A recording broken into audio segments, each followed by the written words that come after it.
Stuart Holbrook has spent his life in the world of collectors. As president of Therialts, the world's leader in the auction of antique dolls and figurative art for over 30 years, he's managed the often personal and always wild world of collecting and collectors. His market expertise and knowledge of trends comes to life in The Curious Collector, where he shares his experience and experiences in real-life stories, alongside sage advice on how to build great collections within the happy life of a collector.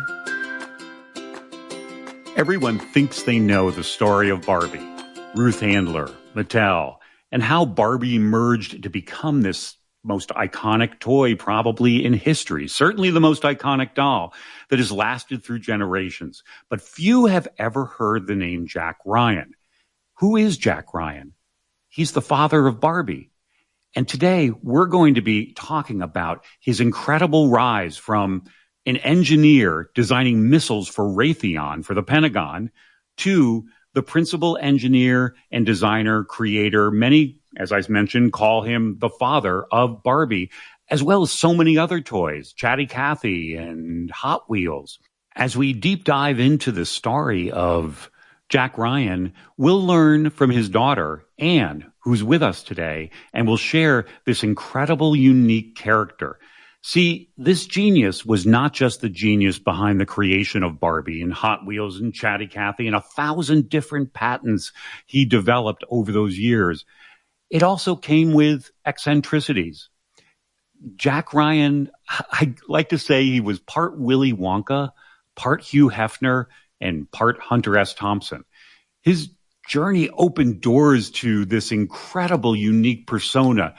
It was at once genius, flamboyant, and occasionally dangerous. His daughter, Anne, grew up with this genius while being a daily witness to the flamboyant and occasionally dark side that we mentioned.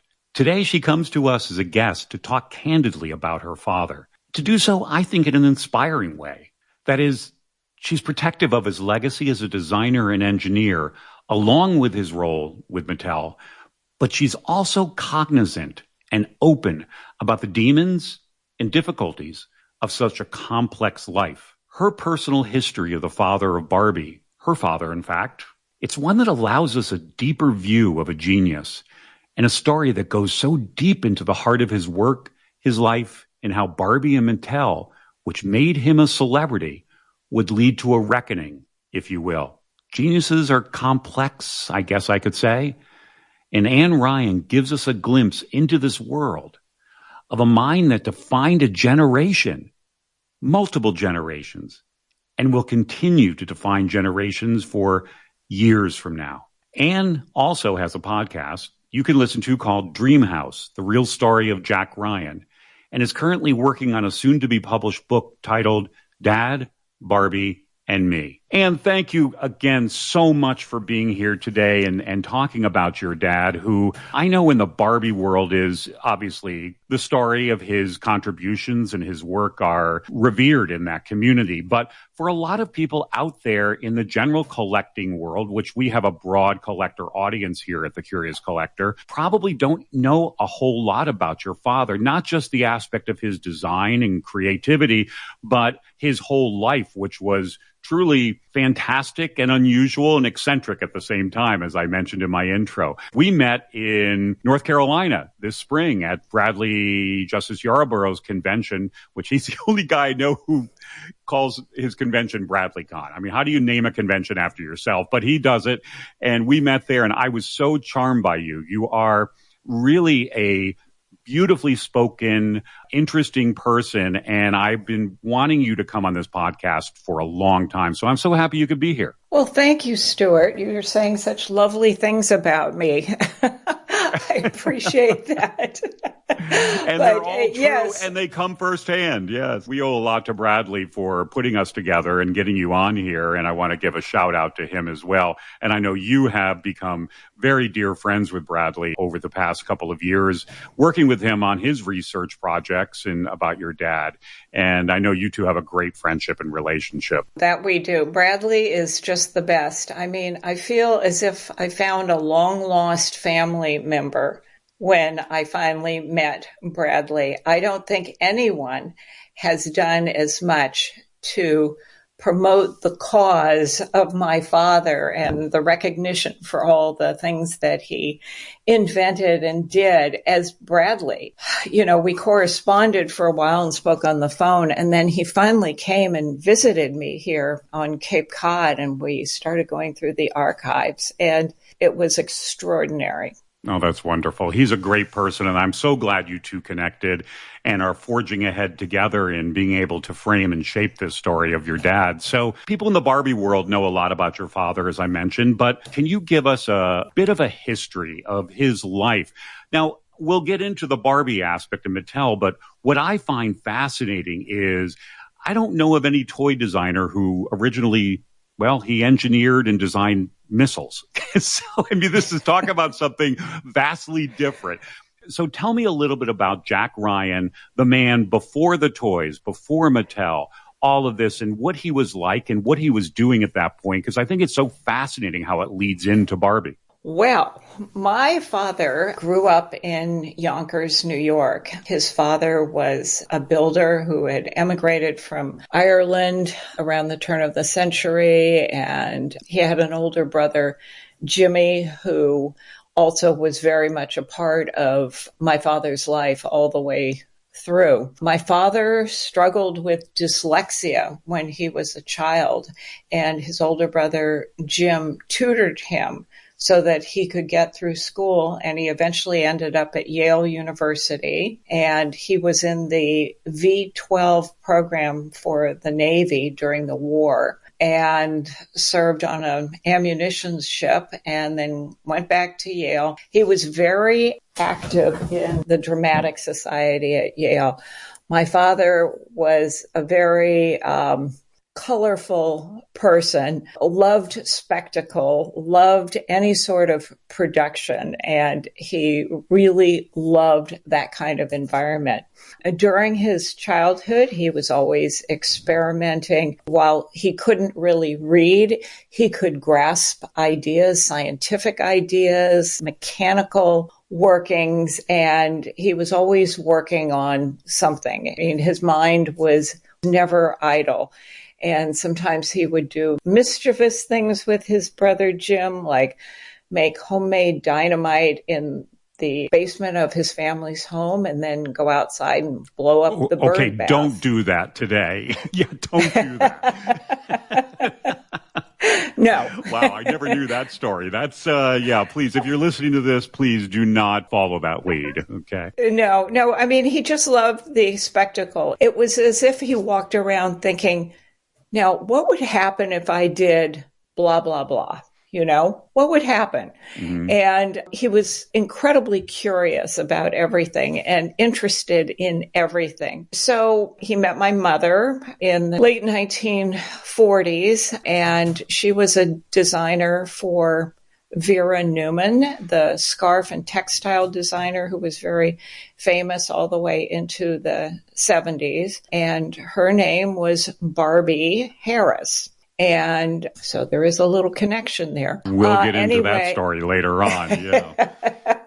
But anyway, they got married and lived with my father's parents in Yonkers briefly. And my father went to work with his older brother, Jimmy, at a company that his older brother helped to found that manufactured electronic parts for missiles and other applications like that. And as a result of that, he came to the attention of the people at Raytheon in Massachusetts and ended up getting a job working for them. And he was involved in the production of the Hawk and Sparrow low-altitude defense missiles. And even though he was very young, he was in charge of a group of over 700 designers and workers and production people that were working on this to support the Cold War effort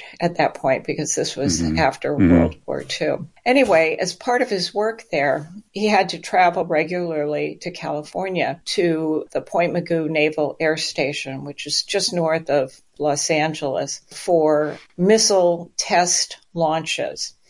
So going out there, he really liked California. California in that era, in the early 1950s, was just his dream. And he loved the sun, he loved the weather, he loved pretty girls in bikinis and guys in hot rods. And sometimes he would go with the naval commander who accompanied him wherever he was on the base for security reasons, down to Malibu for parties. This sounds like almost that Barbie's world was created out of his mind, of visualizing that dream of California. You're talking about Malibu, hot rods, and lovely ladies in bikinis. I mean, this all sounds like Barbie's world. It absolutely is. You hit the nail on the head there, Stuart. So then I was born. They were living in Cambridge, which wasn't far from where he was working at Raytheon. But in connection with these trips out to California, he met someone who was very involved in design and marketing inventions and things like this. And my father had developed as a child a crystal radio,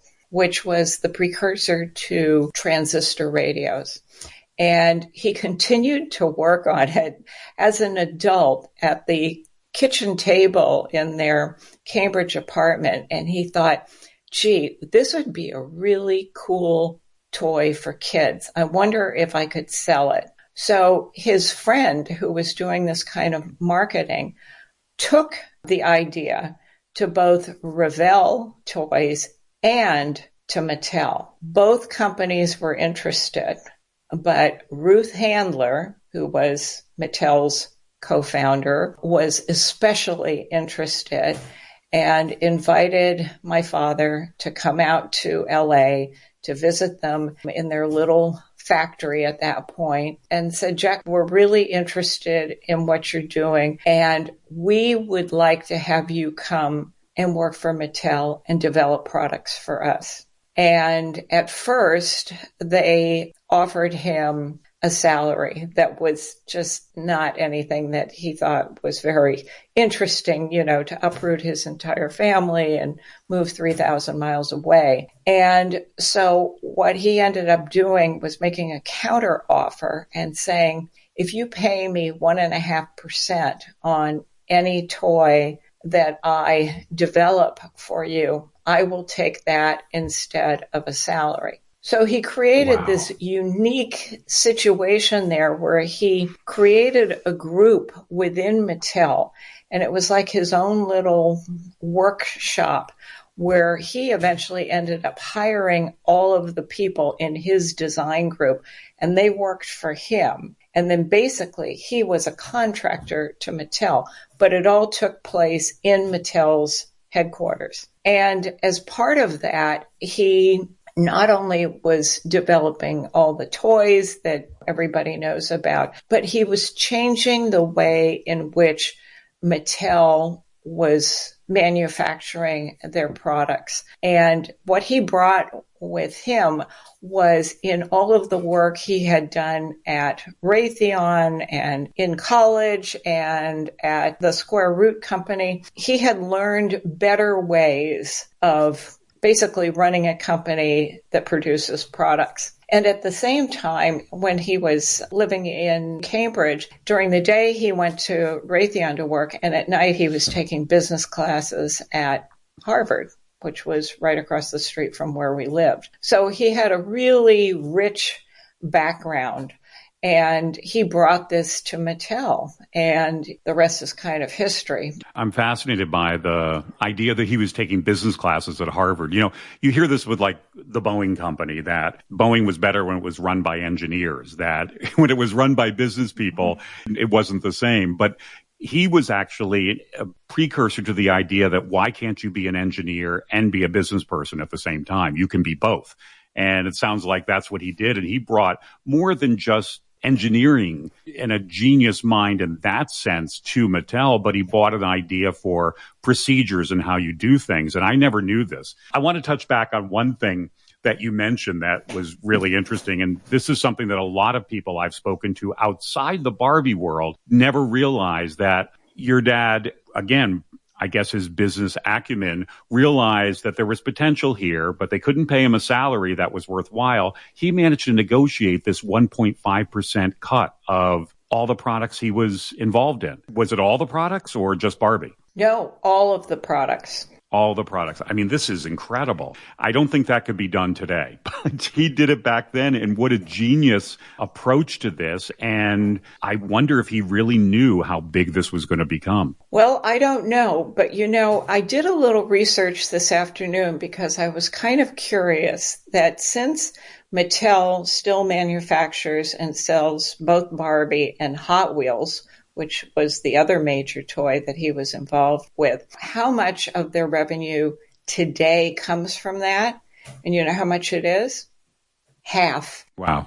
Just from those two. Just from those two. The most recent figures I got were from 2024. Half of their revenue still comes from Barbie and Hot Wheels. That's amazing. We'll get into the story of how the relationship evolved over time with Mattel, but they clearly, when they made this deal, had no concept themselves that it would ever be a cultural icon and a success like Barbie and Hot Wheels would become. And not just that, but he was involved with Chatty Cathy as well, I believe, which at the time, clearly not the same thing today, not even made, but back in the day, Chatty Cathy was very, very popular. And there were, I don't know how many sold, but a lot were sold of that. And he was involved in Chatty Cathy as well. Oh, absolutely. And all of the other spin-offs from Chatty Cathy, Charmin Chatty. And then there was a whole line of talking toys. There was Larry the Lion and a bunch of other ones like that. And that's when my uncle Jim Ryan came to work at Mattel because he was still back in New York. And he came to Mattel because my dad wanted him to run the sound lab for the development of all of these toys that had voices. Very interesting. So he was a predecessor of really designing the talking dolls with the pull strings that became so commonplace in the 50s, 60s, 70s, were everywhere. So another area, I mean, he was a genius. There's no question about it. This man was brilliant. He was indeed. And you should know that I am the original voice for the prototype for Chatty Cathy. And I have a story about that. Oh, gosh, please tell.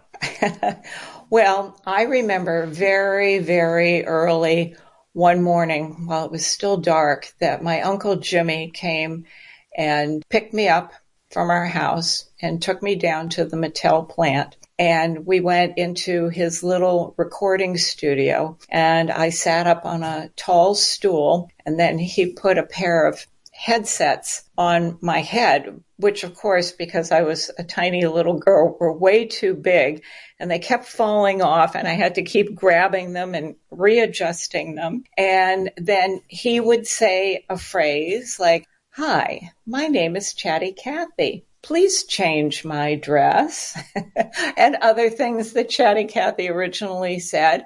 And then I would say it. And so we spent about an hour doing that sort of thing. But it was kind of exciting for me because even though I was very little, I knew that this was something really, really important. And then later on, they had a professional voice actor record the ones that were mass produced. But I am still the first voice. This is a great story. I love it. I didn't realize, we were here talking about your dad. You're an important part of the story, but we learned something about you that's really unique too as well in this, and that you are the original voice of Chatty Cathy. And you should have done what your father did, which is ask for 1.5% of all sales to be the voice of Chatty Cathy. So it's the only mistake that was made in that. You are so right about that, Stuart. That would have been a good one. Exactly. So here your dad, he's left the world of missiles and he's entered his dream California lifestyle. He's negotiated this contract. He's now entrenched in Mattel, and the idea for Barbie comes along. And Ruth Handler, most people all kind of understand the origins of the story of Barbie, and that Ruth Handler discovered Bill Lilly while she was on a trip in Switzerland and purchased a few of them to bring back home, and was fascinated by this doll and had this concept of wanting to do something similar.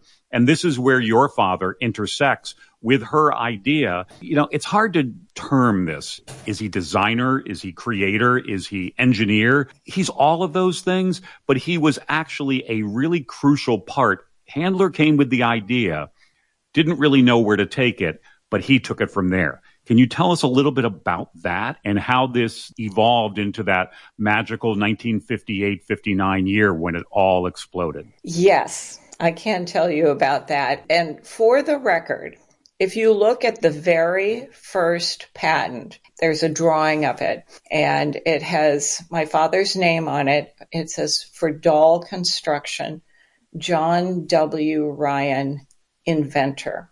So that's what I say. He's the inventor. He's the one who's on the record. He, over his lifetime, had over 1,000 worldwide patents. And that was one of the first ones. I mean, he did some things for Mattel before that, but that's certainly the one that most people think about. So I should give you a little bit of background on my father and women, because there is a parallel that goes along with this. Because yes, Ruth did bring Bill Lilly back from Europe. But if we go back in time, we will see that my father already had certain proclivities as far as what the ideal woman looked like. And it started when he was very, very young. He was about 10 years old. And his father, who I may have mentioned was a builder in New York, had done work on Radio City Music Hall. So my father was 10 years old in 1936, and Radio City Music Hall was built a few years before that. Anyway, my grandfather had been involved in doing a lot of the elaborate finish work inside Radio City. So one day he took my dad along with him to work because he wanted to show my dad what he was doing. But the minute they entered the building, my father peeled off and ran down into the auditorium where the Rockettes were rehearsing. Now,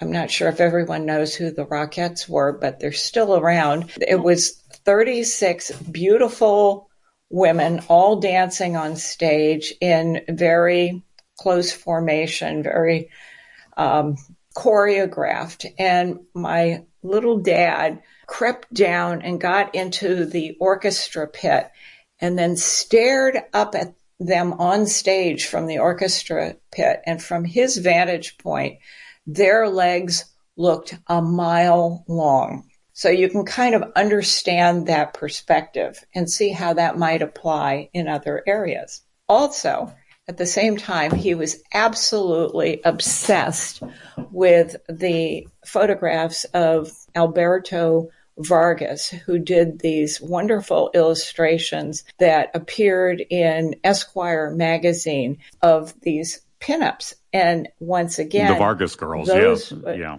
Yes, had the same kind of proportions. So that was always in his head. And what he used to do at home is his older brother had the Esquire magazines, and my father would take a piece of tracing paper and put it over the illustration and then trace the outline of these illustrations of these women. So he had this visual, this idea of a woman that stuck in his head, and it translated later to Barbie. Yeah. Yes, but it wasn't far off from what Bill Lilly looked like either. But there was this very strong connection with that particular silhouette that my father had carried with him since he was a child. Really interesting. And so in the early stages of Barbie, he was tasked with this concept that they worked on together, both Ruth Handler and your father.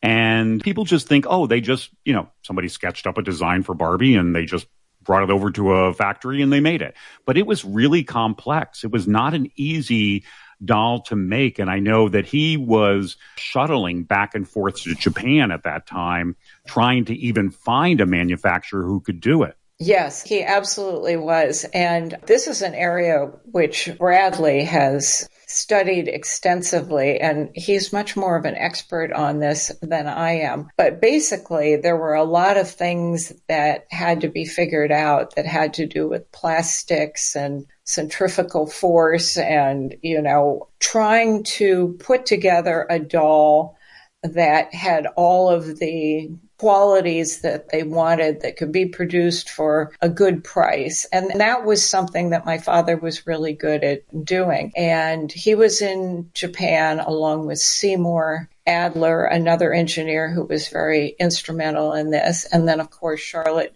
Johnson, the fashion designer for Barbie, and she had an assistant there, and there were some other people. And I believe that more than one manufacturer or factory was involved in the whole process, because it was the doll, it was the clothes, it was the accessories, and it was very complicated. And I don't think this came easily, but they persisted and eventually produced the Barbie that was presented at Toy Fair in 1959. You mentioned something that's a really interesting story, and I had read something about it, was that your father and Charlotte Johnson, I think they were staying at the Imperial Hotel, and they were there for months and trying to find, and not just who could make the doll, not just how you could engineer it, how it should be painted, all of these factors in the doll itself, but how do we fit these miniature costumes on it? And what do we design for it as well?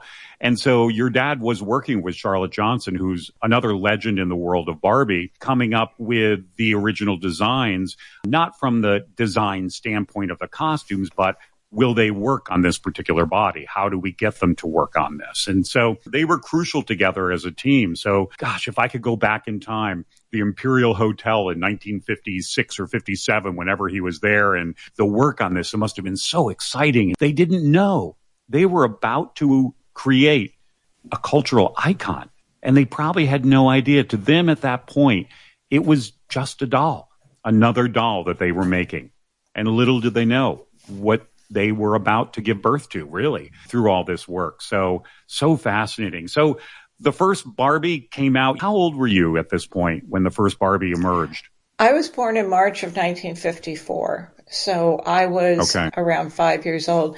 And I just wanted to mention that, fortunately, in the archives that I'm working from for this book on my father, there are letters from him from the Imperial Hotel at the time, describing a lot of things. They were letters to my mother. Wow, incredible. It's pretty remarkable to open up these letters on the Imperial Hotel stationery and all of his observations about what was going on there, and really gave me a feel for that particular time. I've come across so much stuff that had been stored for so many years that I've really been able to put together a more robust story than has ever been reported before on everything that happened in his life. Well, Anne, I don't want to spoil the book because that's going to be coming out soon. I know you're working on it. We talked about it in the beginning in the intro, but I'm just curious, when you read through these letters, do you feel like he was excited about this project? Did you get a sense that he knew what they were creating was something magical?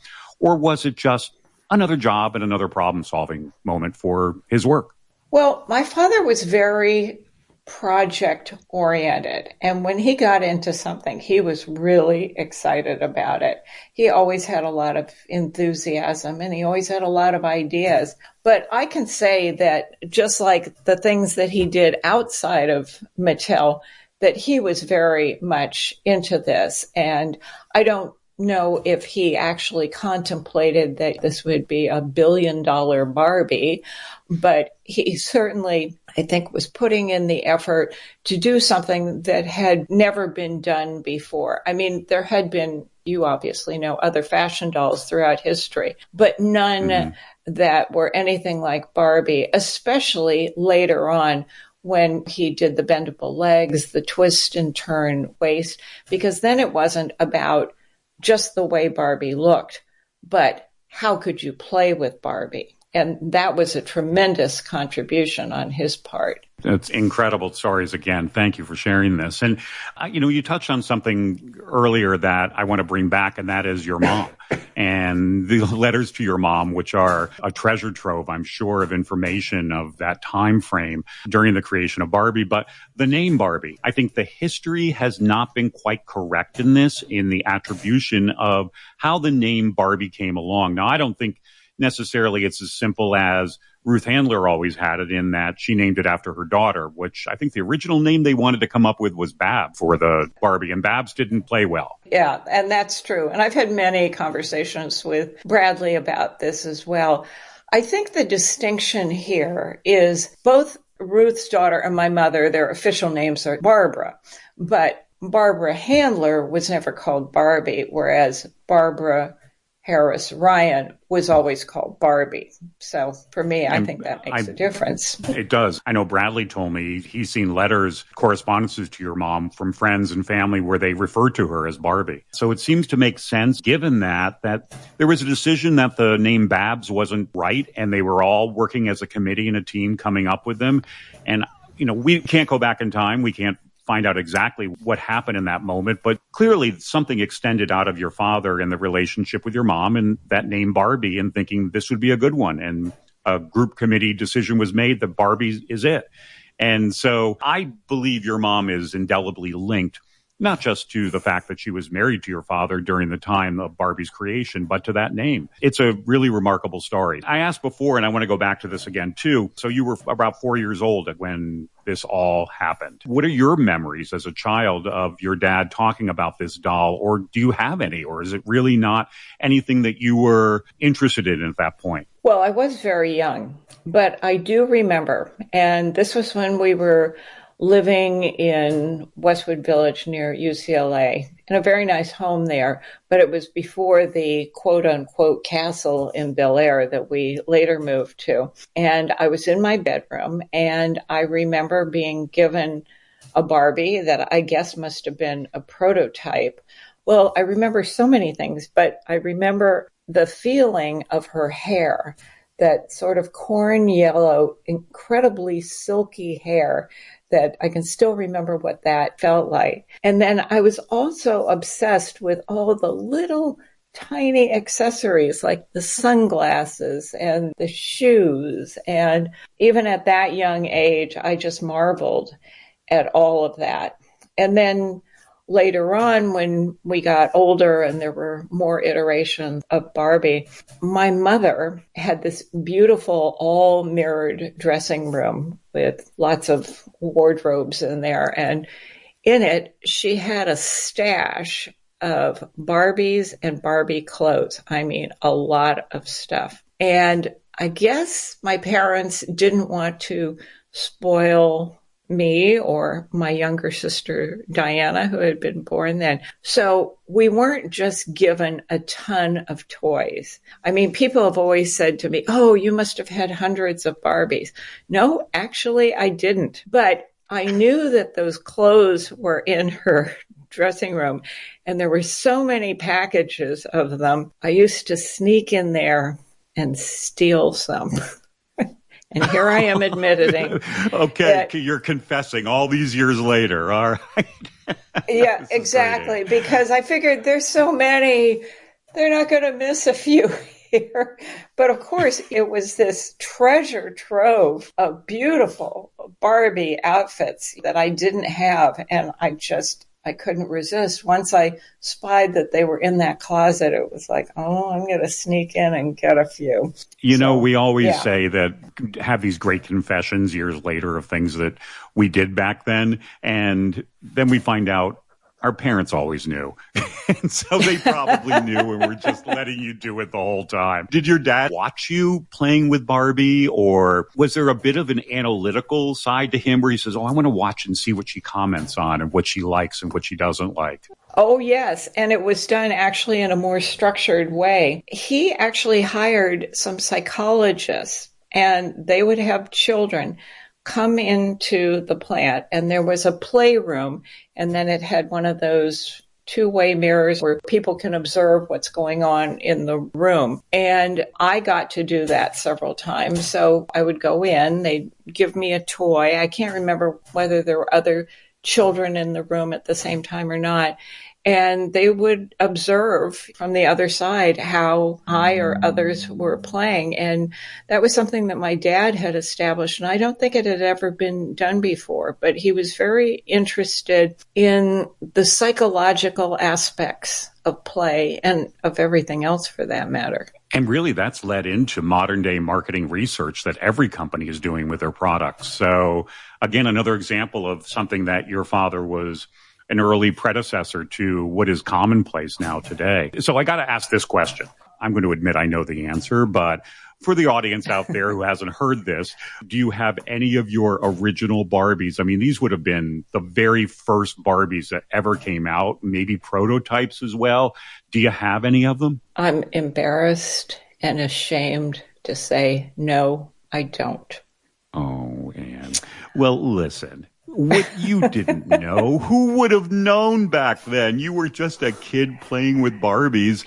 And so it's perfectly understandable. But I imagine it haunts you today to think, my gosh, what did I have?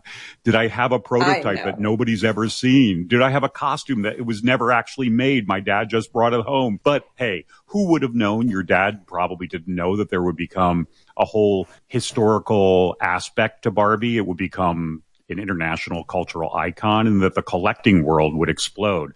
So I think everybody gives you a free pass and you are forgiven on this. Don't worry. So, I know there's some collectors that are not going to give you a free pass on, but I am giving you the free pass on this. All right. You know, at some point I moved beyond Barbie as a plaything.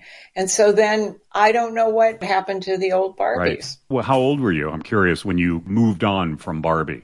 Well, I got very interested in horses when I was about 13 and started riding. And then I rode and competed throughout my teenage years and even a little bit as an adult. And that became my big obsession. But curiously, I can't figure out what happened to a couple of my horses. Oh, gosh. So, don't tell me you lost your horses, too. They're bigger than the Barbies.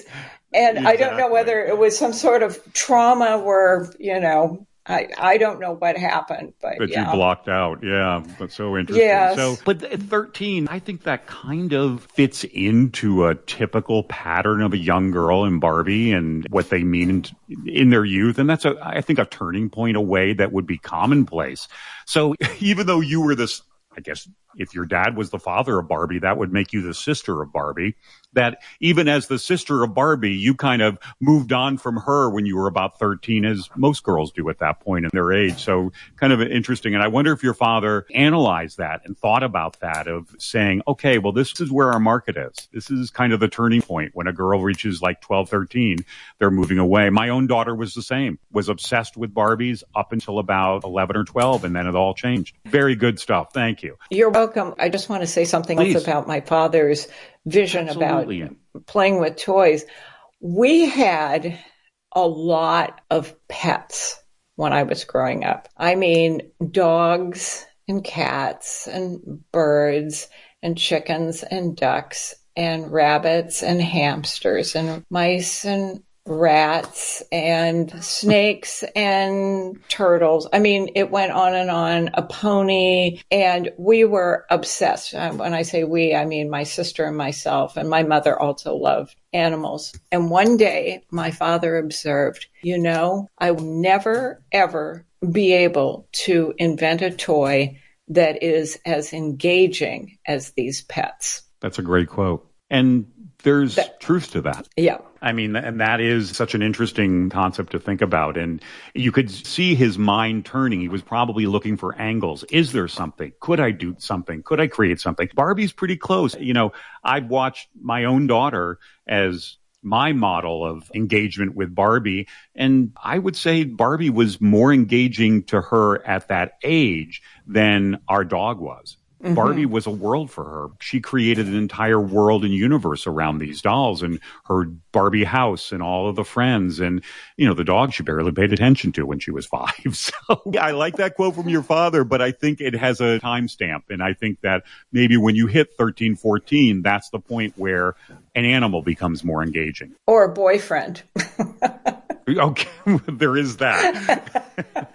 For sure. Well, Barbie took off. and it exploded. And your dad had negotiated this contract, probably even in his mind, never imagining what this would become. And by the early 60s, I guess, you had moved to Bel Air. Is that about the right time frame? 1962. And your dad purchased a pretty unusual house. House would be a typical term. I guess we would refer to it more as a castle. He purchased a massive castle in Bel Air, of course, the most prestigious area of Los Angeles, along with Beverly Hills. And your new life began in this castle. And what a life it would become. And it's going to be an interesting thing as we talk about this is, did this success in this world that he created allow for something that was already within him to come out? That is this incredible eccentricities and unique lifestyle. And this, as I said in my introduction, he was part Hugh Hefner, part Willy Wonka, part Hunter S. Thompson. There were all of this eccentricities that poured out when you went to this house. And I wonder how much of it was there and the money and the fame now just allowed it to blossom? Or do you think it was something that wasn't dormant, but this world, it created it fresh for him? Well, let me put it this way. First of all, the house was not a castle when he bought it. It was a Tudor mansion, the second oldest one in Bel Air, and it was on 5.5 acres, and it had been built by a silent movie star by the name of Warner Baxter, who was able to make the transition into talkies, whereas, not all actors were. And he had received one of the early Academy Awards for Best Actor for a movie called In Old Arizona. Anyway, there was a main house, there was a pool house, a tennis court, a tennis house. The property was way up high. Down the hillside, there were trails, there was a waterfall, there were grottos. It was enormous. And shortly after we moved in, my father moved his parents from Yonkers. And especially he wanted his father there because he had been a builder in New York, had built homes for Katharine Hepburn, done work for the Hearsts and the Vanderbilts. And so he was just the right guy to start making some changes to the existing house. And that's where he got into this whole idea that he wanted to turn it into a castle. So he went to Europe. He did a lot of research on castles and came back and then worked with a designer by the name of Lyle Wheeler, who had designed the sets for Gone with the Wind. And he had Lyle designed, and then my grandfather built what was like a castle facade on one side of the house. And it also had a moat. He dug a moat, a drawbridge. All of this was across from the tennis court. And then he built a dance pavilion. And then inside he made several changes, including building what he called the Tom Jones dining room. He bought a 1933 fire engine that he had converted so that a dozen people could ride in the back of it instead of it just being all the pumping mechanisms. And he would drive around Bel Air and go down to the latest private clubs and discotheques in Beverly Hills. In that, he built a tree house, which was basically a spiral staircase that went up to a platform that then had a table with a banquette with a chandelier and a telephone. And the telephone was a big deal because back then there weren't any cell phones. And he had taken a switching system from a naval destroyer and installed 160 telephones all around the estate, indoors, outdoors. Every single room had one. Trees had them. Caves had them. Wherever you looked, there was a phone. And the phone system not only received phone calls, you could make phone calls, but it controlled things like the lighting, the music, all of these different things that we now have our smart devices do in our homes. But he was, I'm sure, the first one to ever do anything like this back then. When did he have time to do all this? It's remarkable. I've seen the pictures and read the stories of this house that you grew up in. It's like something out of a fantasy. Who puts a moat around their house? I mean, it's incredible. Yeah. A tree house that was not for the kids. I've seen the pictures of the parties there, and it was an elegantly appointed table with Hollywood celebrities there, and his mind was always working. But the one that really gets me, Anne, the fire truck. Yes. Why would you have a fire truck? And then why would you drive it with your party guests, 12 of them, I guess, who typically could ride on that, through Beverly Hills going to clubs? He was a big kid, and these are big kid toys. He didn't have toy fire trucks. He had a real fire truck. It wasn't a typical kid's tree house. He loved to entertain. And he loved having interesting people around. Yes, there were a lot of Hollywood celebrities, but he also had astronauts and governors and international people.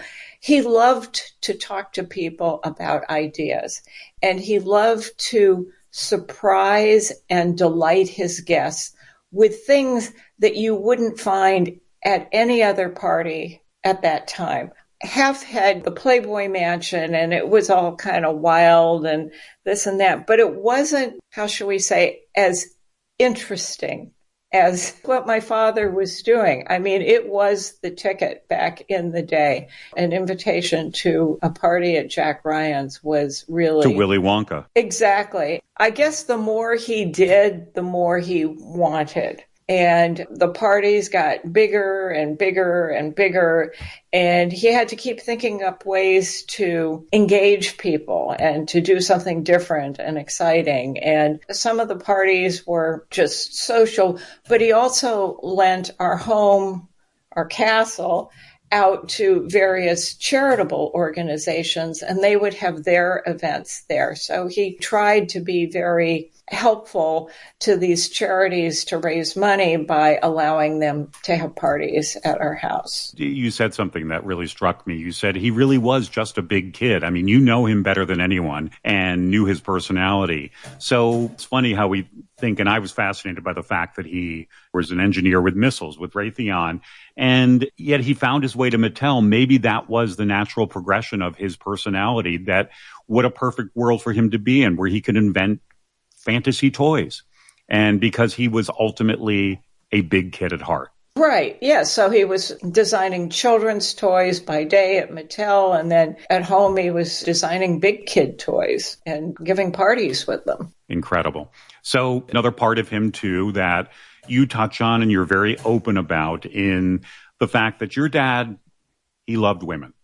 And Barbie was, we talked about this earlier, he had this idealized depiction of women that probably originated out of his youth and the places he went, but he really loved women. Now, he's been married 5 times, including 2. His most famous marriage, perhaps the most public one, was for a year with Zsa Zsa Gabor, who I know you've spoken very highly of, and he had a 1-year relationship with her. By the way, Anne, I want to tell you a story. Okay. People don't know this, but I went to college in California, in Los Angeles, and I had a side job that I did while I was in college to help pay for expenses. I was a tour guide at the Stars homes in the 80s. So I know your house, and I know Zsa Zsa Gabor's house, which I think she was only like a block away, wasn't she? Yeah, she was on Bel Air Road and we were on Nemes. Yeah. Right. So she was like a block away. I used to show her house on my tour. I never showed yours. I'm sorry. But I used to show her house. I used to show her house, and I would stop and I would say, now here on the left-hand side, we have the home of Zsa Zsa Gabor. Now, Zsa Zsa, you of course know from famous movies, the Hungarian actress. And I said, now you don't know that she actually is considered to be the best housekeeper in Beverly Hills. Every time she gets divorced, she keeps the house. That always got him going. So anyway, a little side story there, a little bit of levity. Yes. We're all connected somehow in this story of your dad and you and this upbringing. So, but your dad loved women, and he was how do I say it, a bit of a playboy. It was the 60s, it was the 70s, time of free love. Things were more open back then, and he had a bit of a reputation. Yes, he did.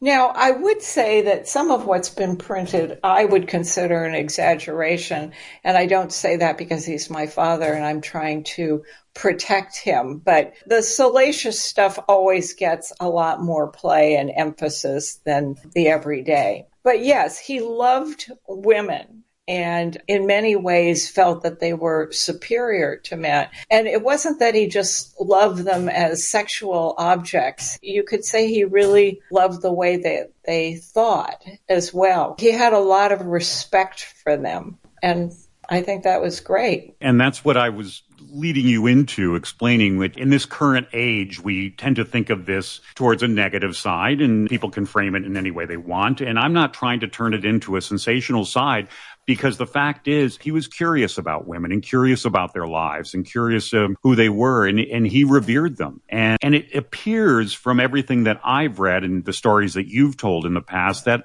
all of these women really loved him, and he was respectful, and he had this charm about him that made him this wonderful, exciting, unique character to hang out with. That's true. You're absolutely right about that. The years went on. Your dad became very successful, clearly, given the contract he had done with Mattel, and was doing really well. And then in the 1980s, I believe, or maybe in the late 70s, things really began to change at Mattel and with your dad. Can you tell us the timeline here, what happened, and how this new world was going to be created for your father? Well, it started with some shenanigans with Ruth Handler cooking the books at Mattel. Mattel had become a public company years before that in the 60s, but there were a lot of expectations from Wall Street. That's what happens when you have a public company. You know, they want you to always have high earning, go, go, go. But Mattel had had some problems. There had been a factory fire. There had been some other logistical issues, and the net earnings weren't what Mattel expected. And so in order to shore things up financially, she started doing things like bill and hold, where things that were ordered but not delivered were booked as sales. And there were some other things that went on as well, which resulted in the SEC coming after her and Elliot. They actually had to resign from the company, tender all of their shares. It was a really awful thing. Now, my dad wasn't involved in any of that, but as this was happening, as they were trying to present a rosier picture of Mattel's finances, they started shorting him on his royalties. Because obviously, if you have to pay less out, then you've got more to show as a profit. And the checks just kept getting smaller and smaller, whereas my father knew how many units were actually being sold. And so it was a really, really bad scene. And mostly it was for him emotionally just devastating. You know, despite any ups and downs he might have had with Ruth, two big personalities clashing with each other from time to time about what the direction of the company, etc. You know, which I think is normal. Yeah, it is normal. But all of a sudden, he felt so betrayed by them. He couldn't believe it. First, he couldn't believe that she would do something so reckless that it almost cratered the whole company. But secondly, that he would be the one that she more or less took it out on. I mean, I think at some point she became very resentful that the deal that she had made more than a decade before was netting him so much money. I mean, in her head, from what I understand, she thought, oh my God, we're paying him millions and millions of dollars. I mean, this is And he's living ridiculous. This flamboyant lifestyle, all the parties. And that was part of it. And she didn't approve of his lifestyle, you know, and it was very public. He was followed by the press all the time. He got a lot more press than she did. So it was partly that she didn't approve and partly that she resented the fact that he was getting more attention than she was. And she was under a lot of pressure not to excuse her behavior, but it became an extremely toxic situation. And my father was devastated by it. I mean, he went into a very deep depression. He started drinking excessively. He was involved with a woman who got him started using cocaine, and he withdrew a lot. And eventually, he and his group left Mattel, and he started up his own design group up at the castle called the Jack Ryan Group, and then kind of recovered and started doing a lot of other interesting things for other companies. He worked with Sears, he worked with Ideal Toys and a few other companies and patented some things and got the money rolling in again. But it was never the same. And it just sort of created this dark cloud that followed him everywhere. And I think he may have questioned his ability, his worth. He was the father of Barbie. And if he's the father of Barbie, it was like his daughter was taken away. I can see the pain this would be. It wasn't just the money as much as it was he felt not ownership in the classic sense of ownership, but he felt a connection to this. He created this in many ways, and he was just being pushed away. And it had to be a horrible moment for him. And you can understand how things might spiral, especially someone who had been living in such an incredible life, an incredible lifestyle, had done all of this, and suddenly it's all being taken away. And he can't control it. It had to be a terrible time. How old were you at this point, Anne? Well, he actually left Mattel in the mid-70s, and I'm not exactly sure of the date when the lawsuit was filed. It's really interesting. I've done a tremendous amount of digging, even using law librarians, and for some reason they can't find any of the information. But I know when he married Jaja in 75, he had already moved his design group over to the castle and had the Jack Ryan Group. And I guess at that point, he had probably also initiated the lawsuit against Mattel. He sued them for $25 million in unpaid royalties. And the strategy was from Mattel was that they realized they owed him the money, but the game they played was, we're just going to keep this lawsuit going until Jack runs out of money. And they were successful at doing that. Mm-hmm. And as a result, he ended up having to sell the castle. And that was the second nearly fatal blow for him, to suddenly this place where his identity was tied up in this, his lifestyle, everything else all went away. So he moved out of there, and then he got involved with an actress by the name of Robin Hilton. You would know her if you saw her. She was the very busty redhead in Mel Brooks' Blazing Saddles. She was one of just two women in that movie. She played Miss Stein, Mel Brooks' secretary, and she was very funny. She was also a regular guest on the Johnny Carson show, where she played kind of a bimbo, but she was spectacularly beautiful. And she and my father moved into a house that he leased in Brentwood, but it was not a good combination. And she was a big distraction, and the two of them were not behaving well. And there was a lot of trouble on top of everything that was going on with the lawsuit. The timeline is now really making sense to me of how this began to spiral. And it's tragic in so many ways. I mean, you're right. Losing Barbie and losing his home at Mattel was the first hit, but then losing that house, which had been this whole world he created, is such a terrible, tragic thing that you can see where it began to really spiral out. And I know this lawsuit then went on for, how long did it go on? Almost 10 years? No, it wasn't that long. It was closer to 5 years, and eventually they settled. He was able to get a new attorney, this very famous guy by the name of Joe Ball, who negotiated a settlement. He had sued for $25 million. I believe the settlement was $10 million paid out over 10 years, which compared to what he was getting before. I mean, yes, does that sound like a lot of money? Yeah, $1 million a year.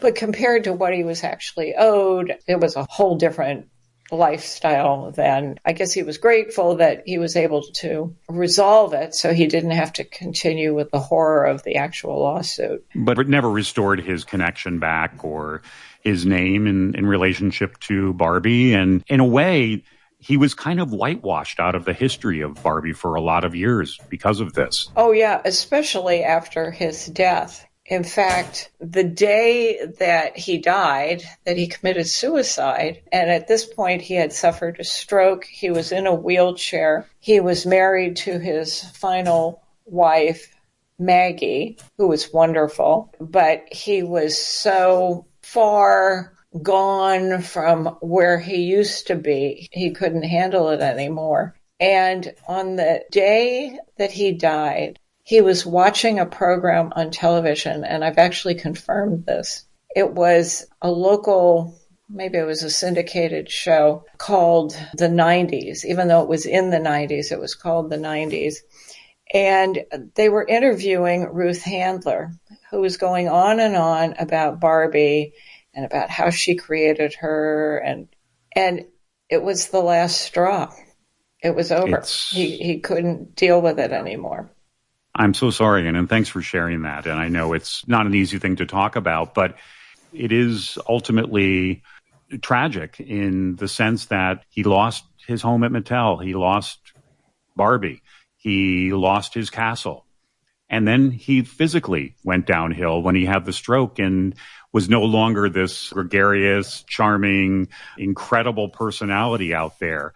And then seeing that, it must have been just an awful thing. And of course, wish he had reached out and tried to find solutions for this. But it is a fascinating story of a spiral that I know affects you deeply now today still.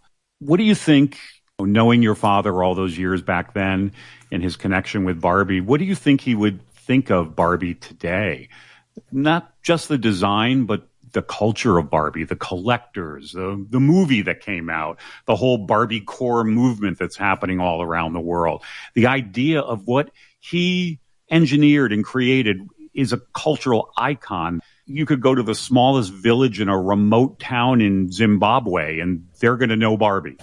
And it's not just a doll anymore. It's a cultural phenomenon. What do you think he would imagine?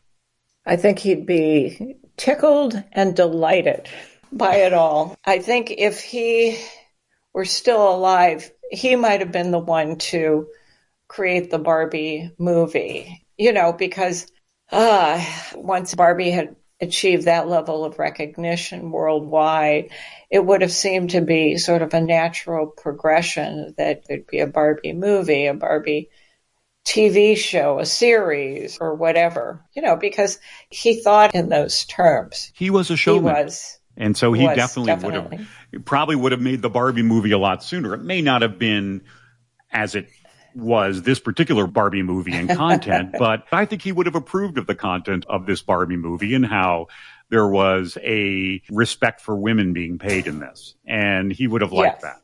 I guess that's a thing you have to, from a positive standpoint, look back on and think that he would be proud of where this is all going. And you must feel such incredible pride into what he helped to create and seeing all of these things around. When you walk by, and in my mind, I was thinking about this when I first met you, what it must feel like when you're walking down a street somewhere and you see a young girl and she's holding a Barbie. What do you think? It's very touching for me to see that. But I have to say that overall, there's been kind of an evolution in my emotional response since all the problems happened with Mattel, but especially since his death, because of the incredible rewriting of the narrative of what actually happened and what you call the whitewashing of Jack Ryan by Mattel. And, I'm not clear at this point what it is that they're getting out of this when there's such an interesting story to be told. I keep making this comparison of Ruth and my father, whereas you see Ruth, who was an absolute criminal. She was indicted and she almost destroyed the company, yet she's been brought back and honored. And my father, who was cheated out of his royalties and then just cast aside. It's really ironic. And when this started happening, I and the rest of my family and our friends, everyone that had known my father was just absolutely horrified about how the narrative had changed. And it wasn't really until 2009 when Jerry Oppenheimer's book, Toy Monster, The Big Bad World of Mattel came out, where he explained what actually happened. And that didn't change the narrative, but it was a good first step. But you had a voice. You had a voice at last. Yes, but since then, I've been struggling to tell what is the actual story, the story that's backed up by evidence.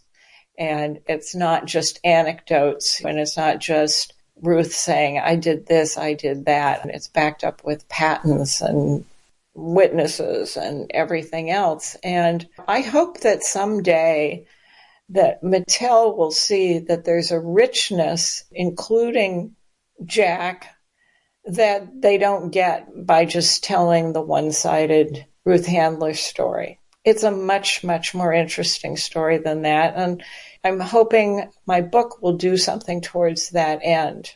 I think it will, and I think you're approaching it in a really honest way in telling all the sides of your father and his unique personality and character. History has a way of evolving to the truth, and I believe that in time it will be accepted and known, and people will understand the true history. But I go back to that question. When you walk by that little girl in the park and she's holding that Barbie and creating this little world around it, and you walk by and you see her now, do you numb up to it because of how you feel? Or do you think, wow, my father is with her? I don't numb up. I guess what I was trying to say in my story is that I've evolved. At first, I was so reactionary, I guess, because I was so upset by the story.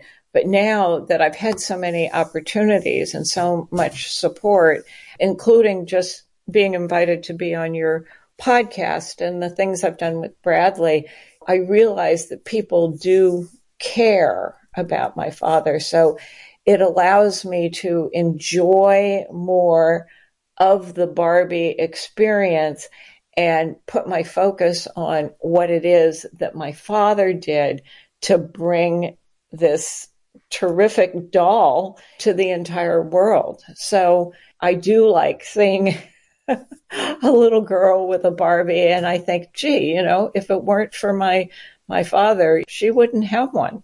Right. I got to know, did you ever walk up to some little girl randomly playing with a Barbie and say, do you know my father is the father of Barbie?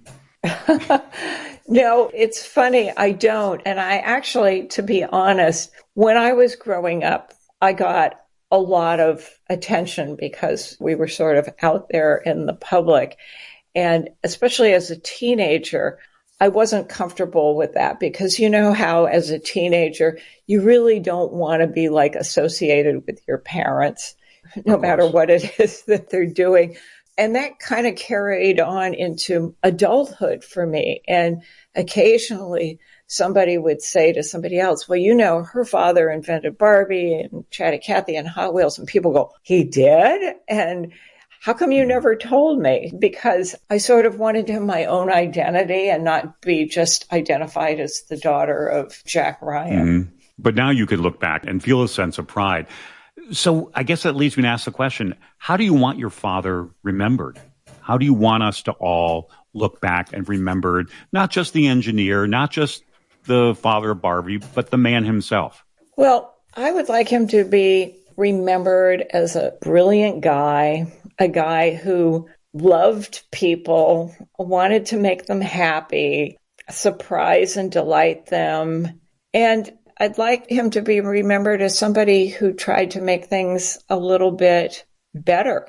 that he wanted to improve things, and he was excited about it as well. I think as I've been on this journey, my feelings about my father have changed a lot, because obviously we went through some difficult times. But as I've been working on this project for more than a decade, I have a new appreciation for him. And the things that troubled me about him, the things that I might have had some resentments about, have really gone away. And I truly believe that he did the best he could at the time with what he had. And I think most of all, what I would want him to know is that I love him. And that comes across clearly. And there's no question that the passion and work that you put into assuring his legacy, and that a proper story is told about a true genius, that love is there. It comes out clearly. So if you could write a letter to your dad, to the young Jack Ryan, man who's working in a missile factory or designing missiles, and long before his fame in California and his incredible life, if you could write a letter to him from the future, what would you tell him? Well, I think I would tell him that he was enough, that he didn't have to work so hard trying to get people to like him, because he was very lovable just the way that he was. And maybe he wouldn't have had as many of those sort of darker moments where maybe he felt like he wasn't enough, and that he could have enjoyed all the cool stuff that he did, and know that people loved him no matter what. I think that's a lovely letter indeed. And I'm sure he's proud of you and grateful to you for all of the messaging and the history that you are conveying in telling this story that was clearly so deep and meaningful to him. And we saw it in how painful it was to lose Barbie, to lose that home in Mattel, to lose the castle he had built was devastating. And you're helping people understand this man.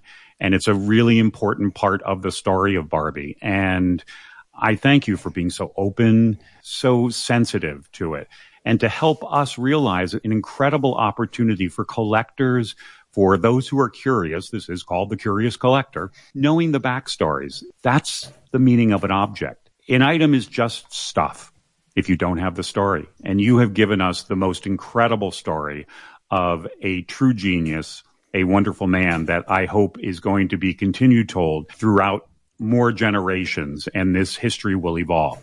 And I know you have a podcast as well that I mentioned earlier, and I'll just bring it up one more time, that you can listen to more stories from Anne. And there's some fabulous ones.